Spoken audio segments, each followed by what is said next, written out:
When Elizabeth told of his silence, it did not seem very likely even to Charlotte's visit to be the case, and after various conjecture, they could at last only suppose his visit to proceed from the difficulty of finding anything to do, which was more probable from the time of the year. All field sports were over. Within doors there was Lady Catherine, books, and billiard table, but gentlemen cannot always be within doors, and in the nearness of the parsonage or the pleasantness of the walk to it or of the people who lived in, the two cousins found a temptation from this period of walking thither almost every day. They called at various times of the morning, sometimes separately, sometimes together, and now and then accompanied by their aunt. It was plain to them all that Colonel Fitzwilliam came because he had pleasure in this society, a persuasion which of course recommended him still more, and Elizabeth was reminded by her own satisfaction in being with him, as well as by his evident admiration of her former favourite George Wickham, and though in comparing them she saw there was less captivating softness in Colonel Fitzwilliam's manners, she believed he might have the best informed mind. But why Mr. Darcy came so often to the parsonage, it was more difficult to understand. It could not be for society, as he frequently sat there 10 minutes together without opening his lips, and when he did speak, it seemed the effect of necessity rather than of choice. A sacrifice to propriety, not a pleasure to himself, he seldom appeared really animated.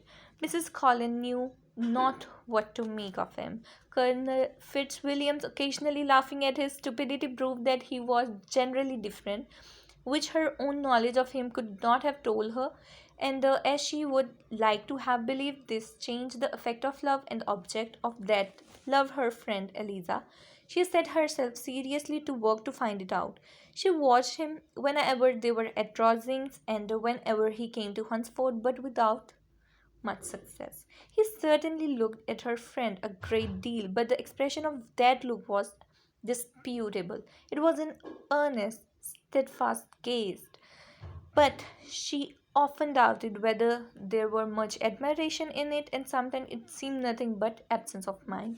She had once or twice suggested to Elizabeth the possibility of his being partial to her, but Elizabeth always laughed at the idea, and Mrs. Collins did not think it right to press the subject from the danger of raising expectations which might only end in disappointment. For, in her opinion, it admitted not of a doubt that all her friends' dislike would vanish if she could suppose him to be in her power. In her kind schemes for Elizabeth, she sometimes planned her marrying Colonel Fitzwilliam. He was beyond comparison the most pleasant man.